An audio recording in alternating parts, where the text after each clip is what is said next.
안녕하세요. 지금 세계 축구에서 가장 뜨거운 선수의 풀스토리, 모든 것을 분석해드립니다. 스카우트 H, 한국 최고의 해외 축구 전문 기자, 분석 전문 기자, 김현민 기자와 함께합니다. 안녕하세요. 예, 안녕하세요. 네. 한국을 방문한 1992년생 최고의 스타, 어쩌면 레날두의 뒤를 이을 것으로 기대했던 차기 축구 황제 네이마르 선수. 이 네이마르 선수가 이제 파리에서 왜 아쉬운 시간을 보냈는지에 대해서 저희가 최근 내용들을 살펴봤는데요. 예. 그렇다면 한참 주가를 높였던 MSN 트리오 시절을 포함해서 네이마르 선수의 프로 커리어 전체를 돌아보는 시간 준비해봤습니다. 예. 일단 네이마르 선수 하면 역시 MSN 트리오가 가장 강렬한 기억이죠. 그렇죠. 예, 그때가 가장 어떻게 보면 황금기라고 할 수 있었고, 예, 그때 이제 뭐 트래블이라든가 온갖 예, 기록들을 달성을 하긴 했었죠. 마치 지금의 은바페처럼 정말 어린 나이에 세계 축구의 정점에 올랐고 앞으로 얼마나 더 대단해질까 이런 기대까지 예. 받았었는데요. 일단 네이마르 어렸을 때부터 비범했죠. 예, 일단 뭐, 그러니까 이 옆에 있는 사람이 예. 베치뉴라고 하는데요. 저 예. 사람이 이제 그 호비뉴를 발굴을 했었다라고 음, 하더라고요. 근데 6살에 이제 길거리에서 축구를 하고 있는 네이마르를 보고선 얘 재능 있다 해가지고 아버지한테 가가지고 네이마르 아버지한테 가가지고 이 아이를 저한테 맡겨주세요. 이래가지고 음, 이제 그래서 6살 때부터 이제 그 풋살을 시켰었다라고 하더라고요. 예, 그래서 6살 때부터 풋살을 하면서 축구 실력을 조금씩 키워 나갔었던 거였고요. 그리고 이제 11살에 산토스에 이제 입단을 하게 됐었죠. 그 베치뉴가 알아보고 좀 축구를 시켰고 네. 키우면서 산토스까지 연결이 된 네, 거죠. 왜냐면 베치뉴가 어쨌건 간에 산토스 쪽에 연결고리가 많은, 네. 그러니까 호비뉴도 예. 산토스를 갔던 거였고요. 그래서 원래 이 시기만 하더라도 네이마르는 호비뉴의 후계자로 많이 음, 불렸었어요. 그렇죠. 현란한 드리블 기술이라든지 뭐 당시도 네, 이제 원래 호비뉴가 펠레의 후계자라는 또 얘기를 예. 들었던 스타였죠. 근데 이제 2006년에 그 14살 때 이제 레알 마드리드 가가지고 입단 테스트를 음, 받았었거든요. 예. 그래서 예, 그때 뭐 이적한 해 만에 얘기들이 많았었는데 근데 이제 여기에 대해서 이제 헤수스 구티에레스라는 레알 마드리드 아카데미 코치 같은 경우는 네이마르가 그때 그러니까 27골 넣었다라고 해요. 아, 27골 넣어가지고, 예, 굉장히, 좋은 활약을 펼치니까 레알 마드리드는 영입을 하고 싶어 했었는데, 그때 이제 그때를 회고하면서 나는, 이렇게, 기술 좋은 어린애를 본 적이 없었다라고, 예, 얘기를 했었죠. 네, 2주 동안 이제 예, 트라이얼을 하면서 예, 유스팀 경기를 뛰면서도 엄청난 활약을 펼쳤는데 예. 결국엔 이제 약간 좀 향수병 때문에 저거에 대해서는 네, 얘기들이 많더라고요. 그 네, 네이마르가 레알 마드리드 가고 싶어 했다는 얘기들도 많이 있더라고요. 네. 예, 사실 뭐 레알 마드리드가 이렇게 은바페도 그렇지만 어렸을 때 네, 와서 테스트했던 좋은 선수들을 잡았다면 얼마나 예. 좋았을까 하는 아쉬움을 가질 것 같은데요. 예, 거기다가 이제 뭐, 네이마르의 전 에이전트인 히베이루 같은 경우는, 예, 레알 마드리드가 그때 정말 그를 음, 사인을 하고 싶어 했는데, 산토스 구단주가, 음, 예, 뭐, 그가 상당한 연봉을 제시를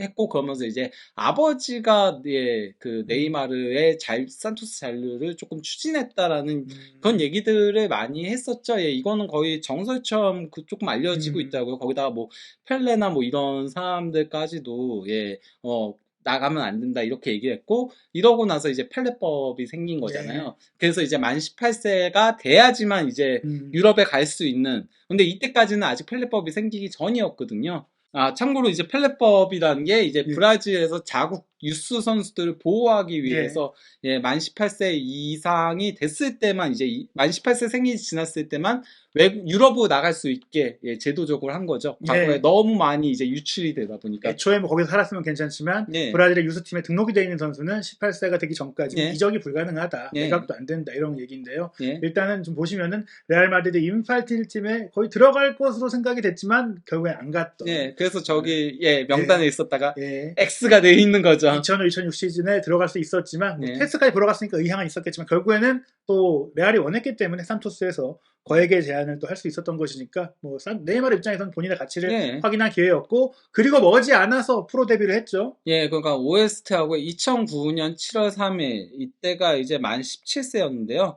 이때 이제 몰리나, 예, 저희가 아는 그 몰리나입니다. 그 예. 성남하고 예, 서울에서 서울에서, 예, 뛰었죠. 몰리나하고 그 59분경에 음, 교체 투입되면서 이제 데뷔전을 성인 무대 데뷔전을 치렀었거든요. 사실 뭐 몰리나 선수 당시에 뭐 그 산토스에서 굉장히 좋은 경기력을 예. 펼쳤었고 또 콜롬비아 대표 선수로도 활약하고 있었기 예. 때문에 스타였어요. 그러니까 그- 스타와 교체가 된 거죠. 예, 그래서 이제 2013년 10월에 이제 한국하고의 평가전 때 왔을 때 네이마르가 몰리나랑 인증샷을 찍었었죠. 그때 찍으면서 이제 인스타그램에 그 사진을 올리면서 몰리나는 항상 내 기억에 남을 수밖에 없는 선수다. 몰리나와 교체되어 들어오면서 내 데뷔전을 치렀다라는 글을 남기기도 했었고요. 몰리나도 뭐 거기에 화답하는 글을 올리기도 했었죠. 네. 그러면서 뭐 몰리나한테 프리킥 같은 것들도 배우고 했었다라고 얘기를 했었습니다. 네, 어쨌든 K리그의 레전드 중에 한 명인 몰리나가 이 네이마르의 네. 성장에 큰 영향을 줬고 몰리나를 또 네이마르가 2013년에 만났던 것 역시 또 네. 한국 방문에 좋은 기억이었던 것 같으니까 예. 네이마르에게 여러 가지로 한국이 좋은 기억일 것 같은데요. 예. 그리고 또 뭐 머지않아서 역시 첫 곧바로 골이 나옵니다. 골이 곧바로 나옵니다. 일주일 뒤에 예. 모집 이리마구의 경기에서 프로 데뷔골을 넣었죠. 사실 겉보기만 봐도 요즘에는 뭐 17세, 18세 선수들이 데뷔하는 경우에도 좀 탄탄해 보이고 좀 나이 들어 보이는 선수가 있는데 네이마르는 정말 루스 아니야? 프로 선수 맞아? 이럴 정도의 호리호리함이 있었어요. 예. 이거는 그러니까 네이마르가 처음으로 이제 주가를 막 올리게 됐던 계기가 됐던 경기였는데 파우메이라스하고의 캄페오나투 파울리스타 2009년에 있었던 준결승전에서 네이마르가 결승골을 넣으면서 2대1 승리를 견인을 했었습니다. 예, 큰 경기의 승부사였죠. 네, 하지만은 이때는 아쉽게도 이제 우승에는 실패를 했었죠. 하지만 결국에는 뭐 모든 대회를 다 우승하죠. 네, 그러니까 뭐 산토스에서 230경기에 출전해가지고 138골, 65도움. 어마어마한 기록입니다. 예. 정말 골을 잘 넣었어요. 지금 네이마르가 보조자다, 뭐 패스도 잘한다, 돌파한다 하지만 골 자체를 기가 막히게 많이 넣었었고 또 제가 기억하기엔 푸스카스상 후보도 올라가고 네, 맞아요. 멋진 드리블 돌파골도 넣었었고 그러니까 물론 그 당시에 브라질 리그 우승이 정말 어려웠었기 때문에 브라질 리그는 우승을 못했지만 뭐 파울리스타 지역 우승하고 또 무엇보다 남미의 챔피언스 리그인 리베르타도레스를 쓸어 먹었잖아요. 네, 그 파울리스타 지역 그 캄페오나투 파울리스타를 2009년 제외하고 3회 연속 이제 그가 우승을 했었고요. 그리고 코파도 브라질 우승도 2010년에 했었고 2011년에 남미의 챔피언스 리그인 코파 리베르타도레스 이렇게 우승을 했던 거였죠. 그때부터 이제 네이마르는 호비뉴의 후계자를 넘어서 펠레의 후계자 얘기까지 나오게 됐던 거였죠. 이미 호비뉴는 넘었다. 사실 호비뉴가 그 뒤에 조금 경력이 꺾이기 시작하기도 했었고 그 다음에 네이마르는 한참 올라오고 있었는데다가 사실 브라질이 저도 이제 브라질에 가서 기억을 하지만 메시가 나오면서 어떻게 보면 브라질에서 더 좋은 스타들이 많았잖아요. 호나우두라든지 뭐 히바우두 계속 좋은 스타들이 나왔었는데 아드리아노가 망하기 시작하고 카카가 꺾이기 시작하면서 뭔가 이제 아르헨티나에 밀리는 느낌 그런 느낌이 좀 강했는데 네이마르가 나왔던 거죠. 그래서 네이마르가 굉장히 어려서부터 주가를 높였었죠. 브라질에서 희망으로 불렸었죠. 그러면서 이제 메시와 함께 또 뛰게 됐어요. 네, 그래서 이제 5,700만 유로에 바르셀로나로 이적하기에 이르렀는데요. 2013년 여름에요. 근데 여기에는 물론 뭐 바르셀로나가 공을 많이 들였던 부분들도 있긴 한데 그 피파 클럽 월드컵을 2011년에 산토스하고 바르셀로나가 결승전에서 붙었거든요. 왜냐면 남미 챔피언이었고 유럽 챔피언이었으니까 이때 그런데 이제 네이마르가 뛰었는데 0대4 대패를 당했어요. 그때 이제 메시를 보면서 굉장히 많은 감명을 받았다는 얘기도 있었어요. 그래서 나는 메시와 함께 뛰고 싶어서 다른 구단들의 러브콜을 거절하고 바르셀로나로 갔다라고 얘기를 했었죠. 사실 레알 마드리드도 원했고 레알과 바르셀로나가 나란히 경쟁을 했는데 네이마르가 바르셀로나를 택했고 사실 그때는 제가 기억하기로는 가르디올라 감독이 클럽 월드컵을 이끌면서 네이마르에게 뭐 귓속말도 하고 했는데 물론 결국 이제 가르디올라 감독이 떠난 다음에 네이마르가 오긴 했어요. 그렇다고 하더라도 일단은 그 당시부터 바르셀로나는 조금 네이마르를 또 데려오기 위해서 작업을 했고 결과적으로는 이제 바르셀로나에 왔는데 이때 좀 큰 문제가 생기죠. 그러니까 이게 단순히 그러니까 뭐 메시에 대한 동경심 이것만은 아니었다. 돈도 크게 작용했다. 이건 건데 산드로 로셀이 이제 그 자금 횡령 관련해가지고 재판을 받았었거든요. 근데 이제 2014년 1월에 재판 과정에서 네이마르의 실질적인 이적료가 5,700만 유로가 아니다. 훨씬 크다. 이런 사실이 이제 드러났었죠. 회계 조작을 했다. 그래서 이제 뭐 네이마르 부친이 포함된 서드파티에게 더 많은 금액이 지불됐다. 이렇게 얘기들이 나왔는데 좀 간략하게 얘기를 드리자면요. 이적료 자체는 5,710만 유로였다고 해요. 그러니까 뭐 이적료는 차이가 없긴 한데 문제는 이제 일단 사이닝 피가 1,000만 유로가 들어가요. 아, 계약금이. 예. 근데 원래 이게 그러니까 이적료가 없을 때 은바페가 그렇죠. 그렇잖아요. 그런 경우가 1억 유로에 이제 뭐 사이닝 피를 받았네 막 이런 얘기들이 나오잖아요. 그건 예. 이적료 지출을 안 했으니까. 그래서 이제 요즘 선수들이 조금 보스만은 많이 예. 나가고 싶어 하죠. 사이닝 피를. 왜냐면은 이적료는 구단끼리의 그렇죠. 거래이기 때문에 내 가치지만 내 돈이 아니니까. 예, 하지만은 이렇게 사이닝 피를 받게 되면은 본인 돈, 네. 온전히 본인 돈이 되니까, 예, 일단 어쨌건 간에, 그러니까 1,000만 유로의 사이닝 피도 굉장히 이건 이례적인 네. 일이라고 할 수 있는 데다가요.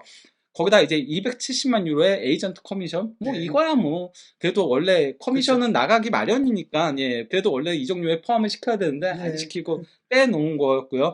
그리고 이제 400만 유로의 마케팅비. 네. 근데 여기서 더 큰 문제가 있었어요. 초상권 100%. 네. 초상권을 다 네이마르에게 주면서 네이마르가 모든 초상권 수익을 가져갈 수 있는. 이거 초상권 100%는 네.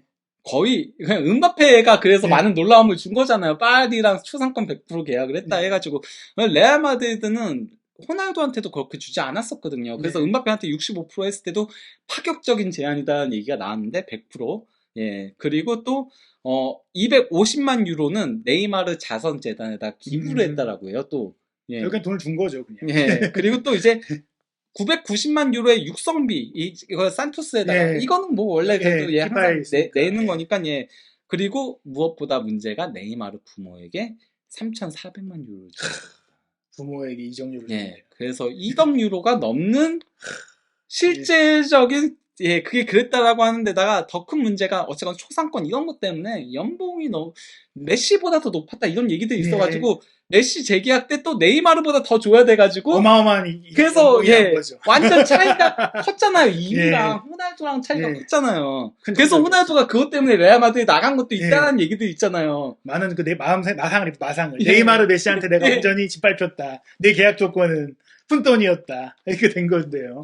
어찌됐거나 이제 네이마르가 이렇게 엄청난 기대 속에서 온 거예요. 결국에는 네. 최고의 스타라고. 그리고 실제로 기대에 부응을 했습니다. 그래도 뭐 데뷔 시즌은 살짝 예. 아쉽긴 했죠. 예, 26경기에 출전해가지고 라리가에서는 예. 9골 10도움을 기록을 했었는데요. 뭐 물론 그가 천재적인 면모들도 보여주긴 했어. 드리블이라던가. 하지만은 이때까지만 하더라도 아직 몸이 그렇죠. 만들어지지가 않았었기 때문에 예, 몸싸움 같은 데서 밀리는 문제들을 조금 드러내긴 했었죠. 근데 이제 그 다음 시즌에 수아레스가 가세하면서 예. 예, MSN 트리오가 가세하면서 미쳤었죠. 이때 저도 너무나 좋았던 게 이제 이 세 선수의 합이 너무 좋았다. 서로 네. 장점들이 다 다른데 심지어 시너지가 좋고 또 애들이 친하니까 예. 거의 뭐 이때는 정말 축구를 보는 게 즐거운 정도였어요. 예. 이 세 명의 플레이를 보는 것만으로도 이거 장난 아니다. 예. 특히 이제 네이마르하고 메시는 네이마르가 메시한테 9개의 도움을 예. 줬고 또 메시는 예, 네이마르한테 13개의 도움을 주면서 예, 환상의 호흡을 자랑을 했었던 거였죠. 예, 이러면서 이제 바르셀로나가 2014-15 시즌에 트래블 업적을 예, 통산 두 번째 트래블을 달성을 했던 거였죠. 예, 챔피언스리그랑 라리가랑 코파델레이 우승을 해가지고요. 모든 대회 우승을 했고 사실은 뭐 이제 메시가 언제나 스포트라이트를 받긴 했지만 메시와 예. 네이마르가 나란히 또 공동 득점왕을 차지하기도 했었거든요. 예. 챔피언스리그에서. 예, 이건 이제 2014년부터 2017년까지 수아레스, 메시, 네이마르가 함께 뛰었을 때, 왜냐면은 네이마르가 2017년에 떠나니까요. 그렇죠. 예, 그때까지의 기록들이 일단 뭐 수아레스 82골, 48도움, 메시 137골, 72도움, 그리고 네이마르 79골, 46도움. 예. 하지만 네이마르의 기록이 작다고 쳐도 영향력은 비등했다. 그 측면에서 네. 돌파력이나 이 상대 수비를 허물고 공간을 많이 만들어주다 보니까 수아레스하고 메시에게 네. 많은 득점 기회가 왔었기 때문에 예. 이때의 네이마르는 정말 메날두 이후엔 네이마르다. 그런 네. 얘기를 들을 정도의 활약이었습니다. 그래서 뭐 네이마르가 통산 이제 이건 공식 대회 전부거든요. 예, 186경기에 출전해가지고 100골 59도움을 기록을 했었고요. 예. 총 트로피가 8개를 달성을 했었고 사실 이미 이때 네이마르는 그 국가대표 경력을 빼고는 클럽 경력으로는 뭐 다 이뤘다라고 예. 할 수가 있었습니다. 그래서 뭐 라리가 2번, 그리고 코파델레이 2번, 그리고 챔피언스리그 1번, 그리고 뭐 코파 클럽 월드컵 한 번. 예. 그런 식으로 쫙쫙 했던 거죠. 예. 스페르 코파 그리고 UEFA 슈퍼컵 이런 식으로. 모든 대회 우승을 다 했습니다. 예. 그리고 나서 이제 2017년 여름에 정말 충격적인 이적이 네. 발표가 됐어요. 이게 좀 저도 이제 놀랐던 게 당시까지만 해도 이 바이아웃 금액 2억 2,200만 유로라는 건 이 돈을 받겠다가 아니라 예, 그냥 이건 못 사는 돈이야. 예, 2억 유로 누가 쓰겠어? 예. 그런 금액이었잖아요. 근데 그걸 질렀죠, 예. 파리 생제르맹이. 그러니까 스페인 프로축구는 프로 선수랑 계약을 할 때 무조건 바이아웃을 체결해야 돼요. 선수가 그 계약을 해지할 수 있는 예. 해지 조항을 넣도록 선수의 이제 권한 보호를 위해서 해놓은 겁니다. 계약을 좀 파기할 수 있는 조항을. 근데 이 돈은 당시로서는 정말 당시에도 지금도 그래요. 그렇죠. 1억 유로 정도 안 아직, 나왔는데 아직도 안 깨지고 있어요, 예. 이 기록이. 저 금액은 사실 이적료라기보다는 이제 계약 해지금을 낸 거지만 이적료죠 결국에는. 그래서 아직도 축구 역사상 가장 비싼 예. 이적료는 네이마르의 2억 2,200만 유로다. 그러니까 뭐 예. 물론 여기서 보시면 아시겠지만 독보적으로 많은 금액이긴 하거든요. 뭐 물론 이게 그러니까 지난 시즌까지의 예. 기록이기 때문에 여기 이제 뭐 그릴리시랑 루카쿠가 들어오긴 해야 돼요. 그러면 포그바랑 베일이 밀려나는 거긴 한데 예. 그래도 어쨌건 그들도 1억 100 정도거든요. 예. 그러니까 2배 차이가 나는 거죠, 예. 말 그대로. 2억 유로는 나오기가 사실 어려운. 지금 앞으로도 저는 예. 나오기 어렵다고 봐요. 그렇죠. 이거는 진짜 미친 거라고 예. 할 수 있겠는데요. 물론 그럼에도 불구하고 네이마르가 이제 그걸 거절을 하면은 이적을 안 할 수는 있긴 그렇죠. 했었거든요. 예. 근데 이제 네이마르의 이적을 한 거에는 뭐 여러 가지 얘기들이 있죠. 홀로서기를 위해서 한 거다. 특히 그 홀로서기의 마음을 먹었던 게 공교롭게도 2016-17 시즌 파리 생제르맹하고의 챔피언스 리그 경기다라는 얘기들도 있죠. 예. 왜냐면 그때 이제 1차전에 그 바르셀로나가 0대4 대패를 당했었거든요. 당했죠. 원정에서. 예. 근데 이제 홈에서 기적적으로 6대1 대승을 거두면서 그래서 깜푸누의 기적이라고 불러요. 그것도 예. 경기 막판에 골들이 나와가지고 그래서 6대1로 올라갔었는데 그때 이제 네이마르가 2골 2도움으로 6골 중에 4골에 관여를 했어요. 그렇죠. 프리킥도 넣고 예. 뭔가 그 네이마르 쇼였죠 사실은. 활약상이 그러니까 그 경기만큼은 네이마르가 메시보다 위였는데 경기 끝나고 나서 메시가 이렇게 딱 올라와서 가지고 딱 이러고 다들 막 메시 거기 유니폼 그때잖아요 이게. 메시 유니폼 그때 아닐걸요? 아닌가? 예, 그때 아닐걸요? 메시가 딱 이거 해갖고 그 아니었나? 그 엘클라시코인가? 예, 그건 엘클라시코. 엘클라시코. 그러니까 이렇게 딱 올라가고 막 사람들이 다 이렇게 올려 세우고 그리고 그게 그 깜푸누에 도배가 되고 막 그 사진들이 그랬을 때 나는 아무리 잘해도 메시 여기서는 메시를 넘어설 수 없겠다. 이 같은 환경에서는 그렇게 마음을 먹고 이적을 하겠다는 마음을 먹었다라는 그런 식의 얘기들도 있긴 하죠. 제가 아는 바로는 그러니까 네이마르가 메시랑은 아주 독특한 관계. 이게 개인적인 관계로서 질투 시기가 아니라 선수 개인으로서 내가 나도 사실 에이스고 나도 정말 최고의 선수가 되고 싶은데 여기에서는 해봤자 보조자밖에 안 되겠구나. 그렇다면은 내가 주인공이 될 수 있는 팀에 가서 이미 우승 다 했으니까 그 우승을 내가 한번 해보자. 그렇게 간 거예요. 도전하러. 왜냐하면 바르셀로나 있을 경우에도 우승을 더 할 수 있었을 거예요. 골도 넣고. 하지만 도리어 우승 커리어는 더 화려했겠죠. 하지만 그건 나한테 의미가 없다. 해봤자 어차피 나는 발롱도르도 못 받고 메시가 은퇴할 때까지는 뭐 없는데 메시가 언제 기다리냐. 그래서 네이마르가 파리에 간 겁니다. 하지만 결과적으로는 지금 음바페가 와서 이제 음바페가 심지어 재계약까지 하면서 음바페가 와가지고 음바페가 도리어 더 맨이 되면서 프랑스 사람이다 보니까 그래서 네이마르를 판매할 수도 있다는 얘기들이 이제 레키프에서도 나오고 뭐 르파리지앵에서도 나오고 여기저기서 나오고 있죠. 제가 알기로도 네이마르가 뭐 사생활에 뭐 여러 가지 논란들이 있다고 쳐도 사람이 나쁜 사람이 아니에요. 왜냐면 동료 선수들이나 그 주변의 사람들을 봤을 때는 다 잘 지내고 음바페가 뭐 네이마르를 팔아달라고 한다 이런 소문이 날 때조차도 우승하고 나서 네이마르랑 음바페랑 재밌게 장난치고 이런 모습들이 있었어요. 그러니까 선수들하고 불화를 일으키는 타입은 아니지만 역시 하늘 아래 태양이 둘이 되기 어렵다. 그거 아니겠습니까? 약간 좀 그런 식으로 얘기들이 나오고 있는 거죠. 바르셀로나에서도 사실 네이마르가 메시가 있으니까 내가 좀 다른 데 가봐야겠다 해서 파리에 왔는데 파리에 왔더니 음바페도 그런 생각했을 거 아닙니까? 네이마르가 있으니까 내가 좀 뭔가 좀 돋보이지 못하는데. 근데 이젠 돋보이잖아요. 이젠 네이마르 있어도 음바페가 돋보여요. 이제 역으로 이제 네이마르 그런 생각 해야 되겠죠. 내가 이렇게 기대받고 왔는데 음바페한테 내가 밀려야 돼. 그렇기 때문에 사실 이제 네이마르가 어떻게 될지 말들이 많은데요. 사실 네이마르는 남겠다라는 좀 의지를 보인 것 같아요. 뭐 그런 식으로 얘기들을 했다라고 하는데 이제 뭐 이게 가장 최근에 나온 건데 ESPN에서는 이적 가능성이 있다라는 얘기들이 또 나온 거죠. 근데 사실 뭐 파리 입장에서 제가 알기도 그 음바페에게 워낙에 또 많은 돈을 썼기 때문에 그 재정 부담을 줄이기 위해서라도 네이마르를 적절한 오퍼가 오면 보낼 생각도 있고 심지어 아직까지 지금 우스만 덴벨레를 영입하겠다는 얘기도 있어서 네이마르 이적 가능성은 꽤 열려 있는 거 아닙니까? 그리고 뭐 밸런스적인 측면도 조금 생각을 해야 되니까요. 그가 파리는 항상 보면은 팀 스쿼드가 머리만큼 네. 비대형이잖아요. 그러니까 공격진은 화려한데 그 밑이 안 되니까 결국 미드필더에서 보조를 못 해줘서 항상 메시도 내려가고 이런 문제들이 발생을 하기 때문에 예, 그것 때문에 조금 미드필더를 보강할 필요성이 있죠. 공격진을 조금 빼더라도. 근데 문제는 그렇다고 해서 파리 생제르맹이 네이마르를 뭐 싸게 보낼 생각이 그렇죠. 없고 예. 사실 뭐 한 작년이나 재작년까지만 해도 바르셀로나가 굉장히 원했지만 지금 그런 상황도 아니잖아요. 예, 아니 지금 비교적 최근에도 라포르타가 인터뷰를 예. 했어요. 네이마르는 모두가 사랑할 수밖에 없는 슈퍼 음. 재능이다. 그렇기 때문에 당연히 영입하고 싶다. 하지만은 우리가 영입하기에는 우리는 현재 돈이 없다. 그렇죠. 나중에 뭐 혹시라도 본인이 그렇게 공짜로 온다면 모를까. 공짜로 와야죠. 예, 힘들다라는 식으로 얘기를 했죠. 예, 그리고 뭐 MLS 얘기도 상당히 많이 나오고 있거든요. 네. 그러니까 특히 그 베컴의 인터 마이애미 얘기도 있고, 뭐 아마도 이거는 뭐 루머 같은 건 아니지만은 레드불하고의 연관성이 굉장히 많잖아요. 네이마르가. 그렇기 때문에 뭐 뉴욕 레드불스 뉴욕 레드불스도 뭐 가능성은 있긴 하지만은 네이마르가 MLS를 가기에는 아니죠. 지금은 아니죠. 그렇죠. 예, 지금은 아니죠. 사실 이제 네. 사실 만약에 네이마르가 뭐 카타르 월드컵 우승한다. 네. 그러면 이제 어느 정도 내려놓을 수도 있겠지만 네. 뭐 그건 지켜봐야 되는 거고. 만약 네. 우승한다고 쳐도 솔직히 여기서 유럽 경력을 맞추면 초반에만 반짝했지 조금 실패한 이미지가 남게 되거든요. 한번 명예회복을 해야 되는데 근데 말씀하신 대로 파리랑 계약을 사실 남아있고 파리랑 계약이 남아있고 이적료가 발생해야 되면 네이마르를 품을 수 있는 팀이 몇 안 돼요. 그런데요. 어떻게 지금 어쨌건 간에 그래도 여기저기서 많이 원한다라는 얘기들은 나오고 있긴 하더라고요. 특히 팬들 사이에서 굉장히 네이마르를 원하는 그런 것들이 많더라고요.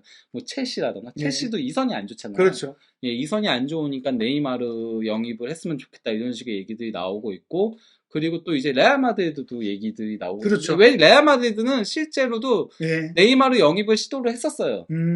파리 생제르맹 가기 전에도 시도를 했었고 또 이제 그 파리 생제르맹 가서도 레알 마드리드가 데려오면은 그러면 이건 바르셀로나한테 또 그걸 하는 거기 때문에 그렇죠. 라리가에서 사실 이제 복귀가 추진됐을 때 실제로 이제 네이마르가 부상 문제도 많고 막 견제도 많았을 때 돌아가고 싶어 했었잖아요. 맞아요.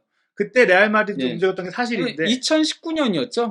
그리고 지난 시즌은 이제 바르셀로나가 복귀시키려고 했던 거였고. 그래서 지금 봤을 때는 사실 만약에 레알 마드리드가 빅오퍼를 한다면은 네이마르가 거절하진 않을 거라고 생각해요. 본인 입장에서도 다시 한번 돋보일 수 있는 기회고 세계 축구계에서도 이슈가 되고 라리가 입장에서도 당연히 굉장히 화제가 되는 부분이기 때문에 거기다가 음바페 영입에 실패를 했기 때문에 레알 마드리드도 물론 뭐 비니시우스랑 포지션이 겹친다는 문제가 있긴 한데 뭐 그런 부분들만 잘 어떻게 교통 정리가 된다면은 예를 들면 비니시우스가 오른쪽에서 뛸 수 있다라면은 물론 비니시우스가 오른쪽으로 가서 기대만큼의 모습을 못 보여줄 위험성도 있으니까 이거는 어디까지나 도박성에 가깝긴 해요. 도박성에 가깝긴 하더라도 뭐 혹은 뭐 4-2-3-1을 쓸 수도 있는 거고요.